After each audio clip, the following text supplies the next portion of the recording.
Hello everyone, happy morning. Welcome to my YouTube channel. Every expert was once a beginner. This is Kiran CK, Assistant Professor, Department of Commerce, Government First Grade College, Doddaballapur. In today's session, let's have a discussion with regard to liquidation of companies.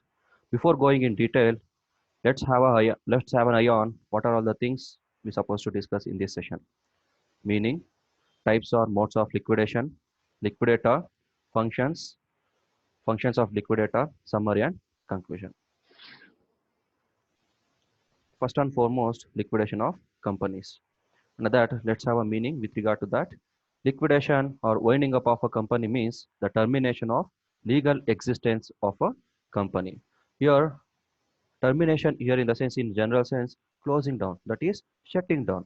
Closing down or shutting down of any business enterprise or a legal entity, what we call as here liquidation. Under such circumstances, the assets of company are disposed of and the debts are paid out of the amount realized from the assets or from the contributions made by the members.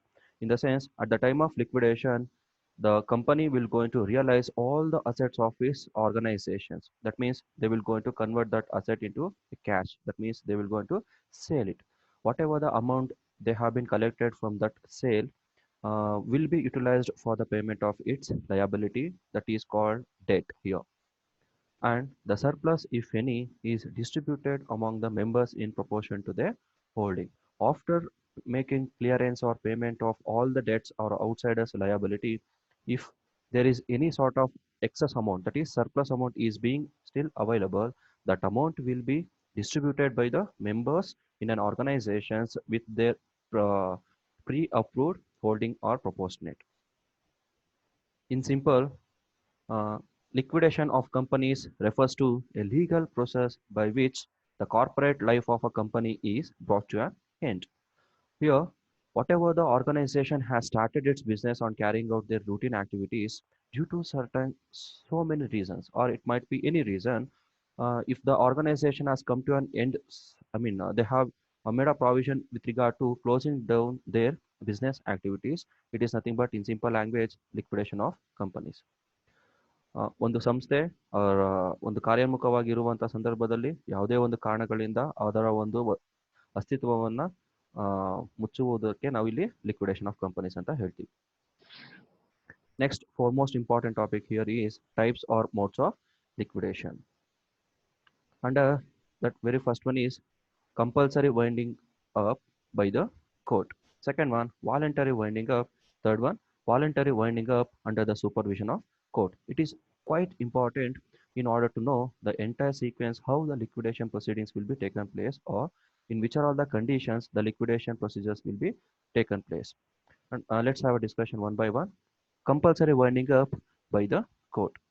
Under section 433 of Companies Act, uh, created or given certain circumstances or grounds under which, if a company crosses or faces such circumstances, the company has to be compulsorily, as per law, they have to close down their business operations. Now, that very first one is special resolution.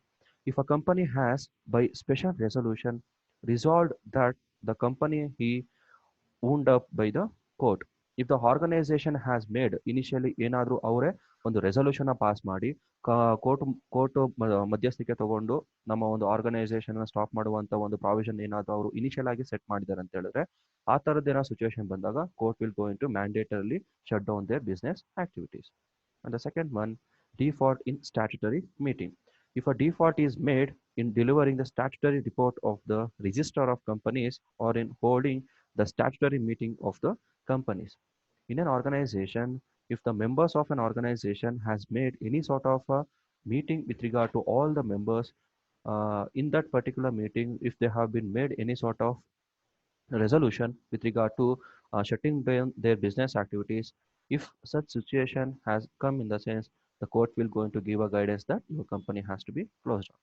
The next one is, if if the company fails to commence the business within a year of its incorporation or suspends business for a year. As we all know that every corporate entity or every organization has to get incorporated under Companies Act. Here incorporation here in the sense registration under the Companies Act. If any company has not been get registered or incorporated within the 1 year of its business started or commenced, ultimately the court will going to make an order or give an instruction that your company should not be supposed to running a business further. As well as if the company has not do any sort of an activity for a duration of maximum 1 year, that means they have not done any sort of business activities, they just kept idle or suspends their business for a year, that situation also will going to make sure that company has to be closed down. ಕನ್ನಡದಲ್ಲಿ ಹೇಳೋದಾದ್ರೆ ಯಾವುದೇ ಒಂದು ಕಾರ್ಖಾನೆ ಅದು ಅಸ್ತಿತ್ವಕ್ಕೆ ಬಂದ 1 ವರ್ಷದ ಅವಧಿಯ ಒಳಗಡೆ ಅದು ರಿಜಿಸ್ಟ್ರೇಷನ್ ಮಾಡಿಸ್ಕೊಂಡಿಲ್ಲ ಕಂಪನಿಯ ಆಕ್ಟ್ ಮುಖಾಂತರವಾಗಿ ಅಂತ ಹೇಳಿದ್ರೆ ಆ ಒಂದು ಕಾರ್ಖಾನೆ ಅಥವಾ ಒಂದು ಕಂಪನಿ ಅಸ್ತಿತ್ವದಿರೋದಕ್ಕೆ ಕಾನೂನಾತ್ಮಕವಾಗಿ ಅವಕಾಶ ಇರೋದಿಲ್ಲ. ಹಾಗೆ ಯಾವುದೇ ಒಂದು ಕಂಪನಿಯು ಸಹ ಒಂದು ಸಂಸ್ಥೆಯು ಸಹ ಅವರ ಒಂದು ಬಿಸಿನೆಸ್ ಅನ್ನ 1 ವರ್ಷದ ಅವಧಿ ದೀರ್ಘಾವಧಿಯಲ್ಲೂ ಸಹ ಅವ್ರ ಬಿಸ್ನೆಸ್ ಏನು ಆಕ್ಟಿವಿಟೀಸ್ ಮಾಡಿಲ್ಲ ಅಂತ ಹೇಳಿದ್ರೆ ಅದು ಐಡಲ್ ಆಗಿತ್ತು ಸ್ಥಿರವಾಗಿತ್ತು ಅಂತ ಬಂದಾಗ ಆ ಥರ ಸಂದರ್ಭದಲ್ಲೂ court will going to interfere that the company has to be closed. Next one, as we all know that as per rules of the Companies Act, every company should has the minimum membership in their structure. The company's members fall below 7 in case of public limited company and below 2 in case of private limited company. Such companies, if they have not maintained the minimum membership irrespective of their particular nature, the court will not going to permit that company to be continuing their business activities. So as per rules or as per law, they have to shut down their business activities. The next one, if the company in any point of time is unable to pay its debts, here debt in the sense outsiders liability or irrespective liability. ಯಾವುದೇ ಒಂದು situation ಅಲ್ಲಿ ಒಂದು ಕಾರ್ಖಾನೆಯು ಅಥವಾ ಕಂಪನಿಯು ಅದರ ಒಂದು ಸಾಲಗಳನ್ನ ತೀರಿಸೋದಕ್ಕೆ ಹಣಕಾಸಿನ ವಿಚಾರದಲ್ಲಿ ಅಷ್ಟು ಸೌಂಡ್ ಆಗಿಲ್ಲ ಅಂತ ಬಂದಾಗ, if they are not ready to pay or if they are not able to pay any sort of debts, in the sense the company as per rules they have to close down their business activities. At the end, if the court is of opinion that it is just and equitable that the company should be owned up, court ಏನಾದರೂ ಅದರದೇ ಆದಂಥ ಒಂದು ಒಪಿನಿಯನ್ಗೆ ಬಂದು ಈ ಥರದ ನೇಚರಲ್ಲಿರುವಂಥ ಕಂಪನಿಗಳು close down ಮಾಡಬೇಕಂತ ಏನಾದರೂ ಹೇಳಿದ್ದಾರೆ ಅಂತ ಹೇಳಿದ್ರೆ ಆಗ ಆ ಸಂದರ್ಭದಲ್ಲಿ ಆ ಥರ ಕಂಪನಿಗಳು ಕ್ಲೋಸ್ ಡೌನ್ ಮಾಡ್ಕೊಳ್ಬೇಕಾಗುತ್ತೆ. So these are all the grounds under compulsory winding up by the court. Then very next one is voluntary winding up. Your voluntary in the sense as per their personal willingness. So here without the intervention of court, as we have seen in the first criteria, that is compulsory winding up by the court.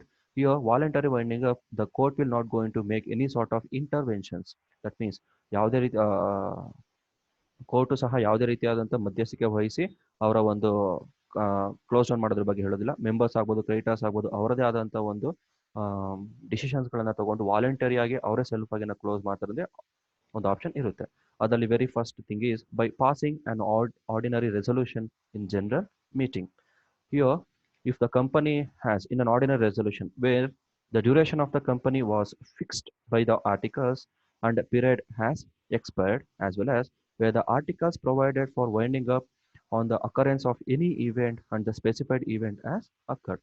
ಈ ಥರದ ಅವರೇ ಏನಾದರೂ initial ಆಗಿ ಕಂಪನಿನ start ಮಾಡುವಂಥ ಸಂದರ್ಭದಲ್ಲಿ resolution ಏನಾದರೂ pass ಮಾಡಿದ್ರು ಅಂತ ಹೇಳಿದ್ರೆ, ಮೆಂಬರ್ಸ್ ಆಗ್ಬೋದು, ಕ್ರೆಡಿಟರ್ಸ್ ಆಗ್ಬೋದು, ಏನಾದರೂ ರೆಸೊಲ್ಯೂಷನ್ ಪಾಸ್ ಮಾಡಿದ್ರು, ಆ ಥರ ಸಿಚುವೇಶನ್ ಬಂದಿದ್ದಾಗ, ದಟ್ ಮೀನ್ಸ್ ಕಂಪನಿ ಇಷ್ಟು ಫಿಕ್ಸ್ಡ್ ಪೀರಿಯಡ್ಗೆ ನಾವು ಬಿಸ್ನೆಸ್ ಮಾತ್ರ ಸ್ಟಾರ್ಟ್ ಮಾಡ್ತೀವಿ ಅನ್ನುವಂಥ ರೆಸೊಲ್ಯೂಷನ್ ಏನಾದ್ರು ಪಾಸ್ ಮಾಡಿ ಆ ಥರದ್ದು ಒಂದು ಟೈಮ್ ಬಂದಾಗ ಅಲ್ಟಿಮೇಟ್ ಆಗಿ they have to close down their business. The next one is by passing a special resolution. When a resolution is passed by the members in all other cases for voluntary winding up, it must be notified to the public by an advertisement in the official gazette and in newspaper.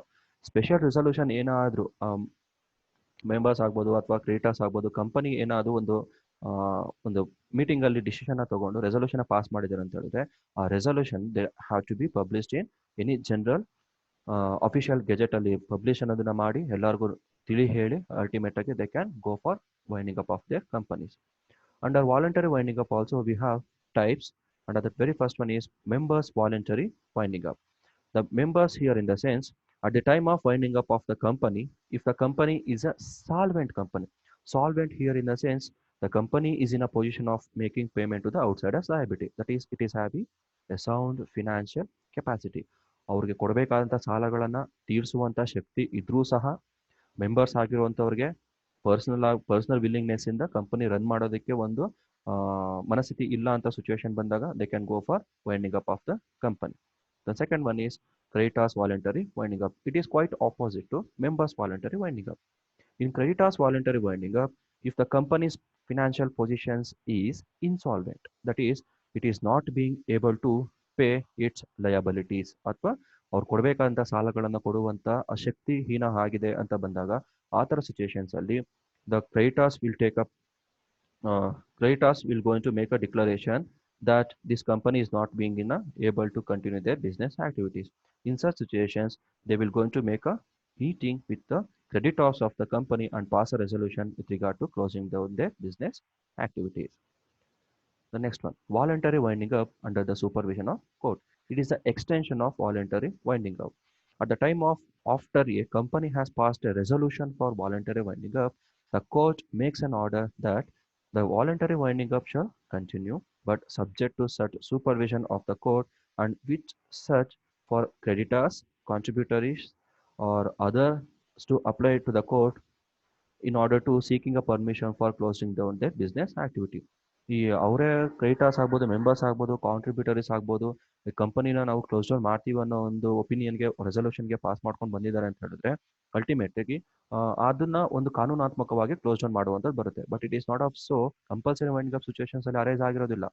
ಅವರೇ personal ಆಗಿ creditors ಇಂದ ಆಗ್ಬೋದು, members ಇಂದ ಆಗ್ಬೋದು, volunteer ಆಗಿ wind up ಮಾಡೋಣ ಅನ್ನೋ ಒಂದು ಒಪಿನಿಯನ್ಗೆ ಬಂದು ಲೆಟ್ ಇಟ್ ಬಿ ಲೀಗಲಿ ಅನ್ನೋ ಒಂದು ಮೈಂಡ್ ಸೆಟ್ ಇಂದ they will going to approach the court for the closing down of their particular business activities. This is what voluntary winding up under the supervision of court. Then let's have a liquidator. It is a foremost important concept in this particular chapter. Then let me have what do you mean by liquidator. When there is a liquidation of a company, one or more persons are required to be appointed specially for conducting the liquidation or winding up proceedings of the company. As we all know that in initial meaning, we know that liquidation here in the sense the company's assets will be sold or realized. Whatever the amount thus available will be used for clearance of outsiders liability. ಈ ರೀತಿಯಾದಂಥ ಒಂದು ಕೆಲಸಗಳನ್ನು ಮಾಡೋದಕ್ಕೋಸ್ಕರ ultimate ಆಗಿ ಕಂಪನಿಗೆ ಒಂದು option ಇರುತ್ತೆ.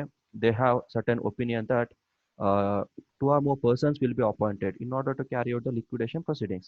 Such persons might be appointed by a court in case of compulsory winding up and the company or creditors in case of voluntary winding up. Liquidators remuneration. So such outside person will be appointed in order to carry out these legal activities of closing down the legal operations of any business organization. Ultimately, that person is expecting certain remuneration for his involvement. So that we call liquidators remuneration. Here also, as per rules or as per provision, he is having an option with regard to remuneration and on the basis of assets realized. Assets realized here in the sense, whatever the value of company, total assets at the time of liquidation of a company, how the assets have been realized, on which value they have been realized, on the basis of that liquidators remuneration will be fixed. ಅಂದ್ರೆ ಕಂಪನಿಯ ಆಸ್ತಿಗಳನ್ನ ಎಷ್ಟು ಅಮೌಂಟ್ಗೆ realise ಮಾಡ್ತಾ ಇದೀವಿ ಆ ಒಂದು ಅಮೌಂಟಿನ ಮೇಲೆ ಒಂದು ಪರ್ಟಿಕ್ಯುಲರ್ ಫಿಕ್ಸ್ಡ್ ಪರ್ಸೆಂಟೇಜ್ ನ ರೆಮ್ಯುನರೇಷನ್ ಆಗಿ ಲಿಕ್ವಿಡೇಟರ್ ಕೊಡುವಂತ ಒಂದು ಅವಕಾಶ ಇರುತ್ತೆ. An amount distributed to unsecured creditors. ಹಾಗೆ ಪೇಮೆಂಟ್ ಸೀಕ್ವೆನ್ಷಿಯಲ್ ಬಂದಾಗ ಇಲ್ಲಿ ಅನ್ಸೆಕ್ಯೂರ್ಡ್ ಕ್ರೆಡಿಟರ್ಸ್ಗೆ ಎಷ್ಟು ಅಮೌಂಟ್ ಕಂಪನಿ ಕೊಡ್ತಾ ಇದೆ ಅದ್ರ ಬೇಸ್ ಮೇಲೆ ಸಹ ಇವರು ಒಂದು ಪರ್ಸೆಂಟೇಜ್ ಅನ್ನ ರೆಮ್ಯುನರೇಷನ್ ತಗೊಳ್ಳುವಂತ ಆಪ್ಷನ್ ಇರುತ್ತೆ. Then third one, on amount available for payment to shareholders.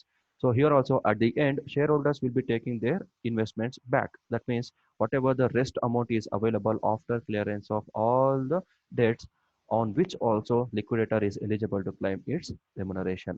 So here it is not being fixed for any one criteria. They would be having alternative, that means combination of any these three plus a fixed amount will also be given to a liquidator as remuneration. This would be very much important while preparing liquidator's final statement of an account. The next one, let's have functions of liquidator. Is foremost important thing here in the sense he has to realize the assets of the company.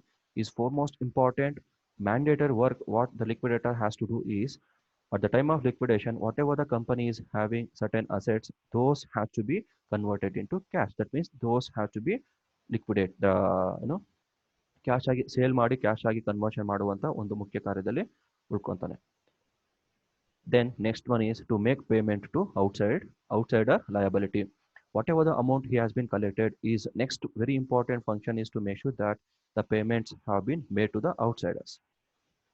Then he has to make an arrangement for meeting of the creditors and contributors. Here, the liquidator he has to create or arrange a meeting of the creditors with the company within 2 months of the liquidation process has been started, as well as with the contributors within the 7 days of the winding up of the company. The next one, the liquidator has to submit these liquidation proceedings to the register of the company. As well, he has to prepare a statement of liquidation at the end and submit the same document to the register of the company as well to the court in case of compulsory winding up. These are all the mandatory functions these liquidator has to follow in his uh, sequential. The next one, contributors. Who are those contributors? In general, we know the contribution in the sense someone who donates or someone who gives certain amount to the organization. Here, according to Section 428 of Companies Act, every person is liable to contribute to the assets of a company in the event of its winding up. It includes holders of fully paid up shares or any other. ಈ ಕಾಂಟ್ರಿಬ್ಯೂಟರೀಸ್ ಅನ್ನುವಂಥ necessity ಯಾವಾಗ ಬರುತ್ತೆ ಅಂತ ಹೇಳಿದ್ರೆ ನಮಗೆ ಗೊತ್ತಿದೆ, ಒಂದು ಕಂಪನಿಯಲ್ಲಿರುವಂಥ ಆಸ್ತಿನ ರಿಯಲೈಸ್ ಮಾಡಿಸ್ಬೇಕು, ಅವ್ರು ಕೊಡಬೇಕಾದಂಥ ಸಾಲಗಳನ್ನೆಲ್ಲ ಕ್ಲಿಯರ್ ಮಾಡ್ಕೊಳ್ಬೇಕು, ಅವರು ಕಂಪ್ಲೀಟ್ ಆಗಿ ಒಂದು ಕಂಪನಿನ ಸ್ಟಾಪ್ ಮಾಡಿ ಕ್ಲೋಸ್ ಡೌನ್ ಮಾಡುವಂಥ ಸಂದರ್ಭದಲ್ಲಿ ಇಫ್ ದ ಔಟ್ಸೈಡರ್ಸ್ ಲಯಬಿಲಿಟಿ ಕೊಡಬೇಕಾದಂಥ ಸಾಲಗಳು ಇನ್ನೂ ಹೆಚ್ಚಿಗೆ ಇದ್ದು ಅವ್ರಿಗೆ ಅಮೌಂಟ್ ರಿಯಲೈಸ್ ಆಗಿರುವಂಥದ್ದು ಕಡಿಮೆ ಇದೆ ಅಂತ ಹೇಳಿದ್ರೆ ಆಗ ಶಾರ್ಟೇಜ್ ಆಗುತ್ತೆ ಅವ್ರು ಕ್ಲಿಯರೆನ್ಸ್ ಮಾಡೋದಕ್ಕೆ. ಆ ಥರದ ಸಂದರ್ಭದಲ್ಲಿ ಕಂಪನಿಯಲ್ಲಿರುವಂಥ ಫುಲ್ಲಿ ಪೇಯ್ಡ್ ಶೇರ್ ಹೋಲ್ಡರ್ಸ್ ಅಂತ ಯಾರಿರ್ತಾರೋ ಅವ್ರ ಕಡೆಯಿಂದ ಅಮೌಂಟ್ ಏನು ಶಾರ್ಟೇಜ್ ಬರುತ್ತೋ ಕಲೆಕ್ಟ್ ಮಾಡಿ ಆ ಇನ್ಸಫಿಷಿಯಂಟ್ ಅಮೌಂಟ್ನ ಕಲೆಕ್ಟ್ ಮಾಡಿ ಔಟ್ಸೈಡರ್ಸ್ಗೆ ಕ್ಲಿಯರೆನ್ಸ್ ಮಾಡುವಂಥ ಒಂದು ಆಪ್ಷನ್ ಲಿಕ್ವಿಡೇಟರ್ಗೆ ಇರುತ್ತೆ. ಮತ್ತು ಕಂಪನಿಗೂ ಸಹ ಆ ಥರದ ಒಂದು ಆಪ್ಷನ್ ಕ್ಲಿಯರೆನ್ಸ್ ಇರುತ್ತೆ. Because in case of that contributors can be either present member or any of past member, irrespective present member ಆಗಿರ್ಬೋದು past member ಆಗಿರ್ಬೋದು. if he has invested certain shares in their organization ಅಂತ ಹೇಳಿದ್ರೆ ultimate ಆಗಿ that person has to contribute his certain what to say help to the organization in order to clear those outsiders debt. The next most important concept here in the sense types of creditors. These are all very important while preparing the liquidator's final statement of account account. Let's have just an idea about these. Fully secured creditors. Fully secured creditor here in the sense, as we all know that secured creditors, those type of creditors have been given certain asset while taking a loan from that particular person or any sort of a group. The company, take an example, debts of rupees 1 lakh rupees, the company has been taken. In order to take that debt, asset worth of rupees 2 lakhs has been pledged. That is more than the loan amount. Here easily we can understand that fully secured creditor ಅಂತ ಹೇಳಿದ್ರೆ ಕಂಪನಿಯು ಒಂದು ಸಾಲವನ್ನು ಅಥವಾ ಲೋನನ್ನು ತಗೊಳ್ಳುವಂಥ ಸಂದರ್ಭದಲ್ಲಿ ಒಂದು ಅಸೆಟ್ನ ಅಥವಾ ಯಾವುದೋ ಒಂದು ಸೆಕ್ಯೂರಿಟಿನ ಪ್ಲೇಡ್ಜ್ ಮಾಡುವಂಥದ್ದು. ಆ ಪ್ಲೇಡ್ಜ್ ಮಾಡುವಂಥ ಒತ್ತೆ ಇಡುವಂಥ ಒಂದು ಆಸ್ತಿಯ ಮೌಲ್ಯ ಹೇಗಿರ್ಬೇಕಂತ ಹೇಳಿದ್ರೆ ನೀವು ತಗೊಳ್ಳುವಂಥ ಸಾಲಕ್ಕಿಂತ ಹೆಚ್ಚಿಗೆ ಇರುತ್ತೆ. ಸೊ ಅದನ್ನು ನಾವಿಲ್ಲಿ ಫುಲ್ಲಿ ಸೆಕ್ಯೂರ್ಡ್ ಕ್ರೆಡಿಟರ್ ಅಂತ ಹೇಳ್ತೀವಿ. The next one is partly secured creditor. Partly, ಆ ವರ್ಡ್ ಪಾರ್ಟ್ಲಿ ಅನ್ನೋದನ್ನ ಈಸಿಯಾಗಿ ಅರ್ಥ ಮಾಡ್ಕೊಳ್ಬೋದು. Take for an example, same thing explain ಮಾಡ್ಕೊಳ್ಳೋಣ. ಡೆಟ್ಸ್, ಅದೇ 1 ಲಕ್ಷ ಅಮೌಂಟ್ನ ಲೋನ್ ತಗೊಳ್ಬೇಕಾಗಿರುತ್ತೆ, ತಗೊಂಡಿರ್ತಾರೆ. ಅದಕ್ಕೆ asset worth of rupees 50,000 rupees ಒಂದು ಅಸೆಟ್ ವರ್ತ್ನ ಪ್ಲೇಡ್ಜ್ ಮಾಡಿ ಲೋನ್ನ ತಗೊಳ್ಳುವಂಥದ್ದು. ಅಂದ್ರೆ ಪಾರ್ಟ್ಲಿ ಸೆಕ್ಯೂರ್ಡ್ ಕ್ರೆಡಿಟರ್ ಅಂತ ಬಂದಾಗ ನಾವಿಲ್ಲಿ ಅಬ್ಸರ್ವ್ ಮಾಡಬೇಕಾದಂಥ ಥಿಂಗ್ ಅಂತ ಹೇಳಿದ್ರೆ ನಾವು ತಗೊಂಡಿರುವಂಥ ಲೋನ್ ಅಮೌಂಟ್ಗೆ ಏನಾದರೂ ಒಂದು ಸೆಕ್ಯೂರಿಟೀಸ್ನೋ ಅಸೆಟ್ನೋ ಏನೋ ಒಂದು ಬೆಲೆ ಬಾಳುವಂಥ ವಸ್ತುನ ಒತ್ತೆ ಇಡುವಂಥದ್ದು. ಆ ಬೆಲೆ ಬಾಳುವಂಥ ಒಂದು ಆಸ್ತಿಯ ಮೊತ್ತ ಹೇಗಿರುತ್ತೆ ಅಂತ ತಗೊಂಡಿರುವಂಥ ಲೋನ್ ಅಮೌಂಟಿಂದ ಕಡಿಮೆನೇ ಇರುತ್ತೆ. That means to say that something the company has to pledged in order to get the loan amount. That means it might be 1,000 rupees worth ಆಗ್ಬೋದು, 50,000 ಆಗ್ಬೋದು, 99,000 ಆಗ್ಬೋದು, but make sure that it is lower than whatever the loan amount has been taken. That is defined as partly secured creditor. Then very next one is preferential creditors. So here preferential creditors has been defined very sequentially as per section 530 of Companies Act. So make sure that all revenues, taxes and rates due from the company to the central government or a state government or to a local authority or any organization ultimately relevant to date and having become due and payable within the 12 months of next before that date. ಅಂದ್ರೆ ಒಂದು company ಕೊಡಬೇಕಾದಂತ ಈ ಸಂಸ್ಥೆಗಳಿಗೆ ಕೊಡಬೇಕಾದಂತ ಒಂದು amount ಅನ್ನ due ಅನ್ನ short balance amount ಅನ್ನ ನಾವಿಲ್ಲಿ preferential creditors ಅಂತ ನೋಡ್ಕೊಳ್ಳೇಬೇಕಾಗುತ್ತೆ. At any particular point of time the company has to make payment to these type of liability. The second one, all wages or salaries of any employee. As we all know that the workers has to be paid for their contribution. So that ಒಂದು particular ಥಿಂಗ್ನ ಮೈಂಡಲ್ಲಿ ಇಟ್ಕೊಂಡು ಕಂಪನಿನೂ ಸಹ liquidation ಆಗುವಂಥ ಸಂದರ್ಭದಲ್ಲಿ ಎಲ್ಲ ರೀತಿಯಂಥ ಒಂದು ಸ್ಯಾಲರಿಗಳನ್ನು ವೇಜಸ್ಗಳನ್ನು ಪೇಮೆಂಟ್ ಮಾಡಬೇಕಾಗುತ್ತೆ. The next one, all sums due as compensation under workmen's compensation act. ಯಾವುದೇ ರೀತಿಯಾದಂಥ ಒಂದು ಕಾಂಪನ್ಸೇಷನ್ ಕೊಡುವಂಥ ಬ್ಯಾಲೆನ್ಸ್ ಇದೆ ಅಂತ ಹೇಳಿದ್ರೆ ಅದನ್ನು ಸಹ ಕೊಡಬೇಕಾಗುತ್ತೆ. The last one, all sums due to an employee from provident fund, pension fund or any other fund maintained by the company. So organisation ಯಾವುದೇ ರೀತಿ ಅಂತ ಈ ಥರ ಬೆನಿಫಿಟ್ಸ್ ಕೊಡ್ತಾ ಇದೆ ಅಂತ ಹೇಳಿದ್ರೆ at any particular point of time the company has to be given or clear those debts. Then at the end last one, unsecured creditors. So ಆ ಒಂದು ಹೆಸರೇ ಹೇಳುತ್ತೆ ಅನ್ಸೆಕ್ಯೂರ್ಡ್ ಅಂತ ಹೇಳಿ. ಕಂಪನಿಯು ಯಾವುದೇ ಒಂದು ರೀತಿಯಾದಂಥ ಸಾಲಗಳನ್ನು ತಗೊಳ್ಳುವಂಥ ಸಂದರ್ಭದಲ್ಲಿ ಯಾವುದೇ ರೀತಿಯಾದಂಥ ಒಂದು ಅಸೆಟ್ಗಳನ್ನು ಪ್ಲೇಟ್ಸ್ ಮಾಡಿರೋದಿಲ್ಲ, ಸೆಕ್ಯೂರಿಟೀಸ್ಗಳನ್ನು ಕೊಟ್ಟಿರೋದಿಲ್ಲ. ಜಸ್ಟ್ ಬಾಯಿನ ಮುಖಾಂತರನೋ ಮಾತಿನ ಮುಖಾಂತರನೋ ಒಂದು ಅಮೌಂಟ್ಗಳನ್ನು ಹಾಗೆ ತೊಗೊಂಡು ಬಂದಿರ್ತಾರೆ. ಆ ಥರದ ಲಯಬಿಲಿಟೀಸ್ನ ನಾವಿಲ್ಲಿ ಅನ್ಸೆಕ್ಯೂರ್ಡ್ ಕ್ರೆಡಿಟರ್ ಅಂತ ಹೇಳ್ತೀವಿ. Summary. At the end, in this session, we have discussed liquidation. Liquidation ಅಂದರೆ ಏನೋ ತಿಳ್ಕೊಂಡಿದ್ದೀವಿ. ಹಾಗೆ ಅದರಲ್ಲಿರುವಂಥ ಒಂದು ಟೈಪ್ಸ್ ಆಗ್ಬೋದು, ಗ್ರೌಂಡ್ಸ್ ಆಗ್ಬೋದು, ಯಾವ ರೀತಿ ಬರುತ್ತೆ, ಕಂಪಲ್ಸರಿ ವೈಂಡಿಂಗ್ ಅಪ್, ಅದರಲ್ಲಿ ಮತ್ತೆ ವಾಲಂಟರಿ ವೈಂಡಿಂಗ್ ಅಪ್ ಅಂತ ನೋಡಿದ್ದೀವಿ. ಅದರಲ್ಲಿ ಮತ್ತೆ members as well as creditors voluntary winding up ಅಂತ ನೋಡಿದ್ವಿ. Third type winding up under the supervision of court ಅಂತ ನೋಡಿದ್ದೀವಿ. ಹಾಗೆ ಇಲ್ಲಿ ಟೈಪ್ಸ್ ಆಫ್ ಲಿಕ್ವಿಡೇಟರ್ ಅಂದರೆ ಯಾರು, ಅವನ ಒಂದು ಫಂಕ್ಷನ್ಸ್ಗಳೇನು ಅನ್ನೋದನ್ನ ಎಲ್ಲನೂ ಸಹ ನೋಡಿದ್ದೀವಿ. Thank you so much.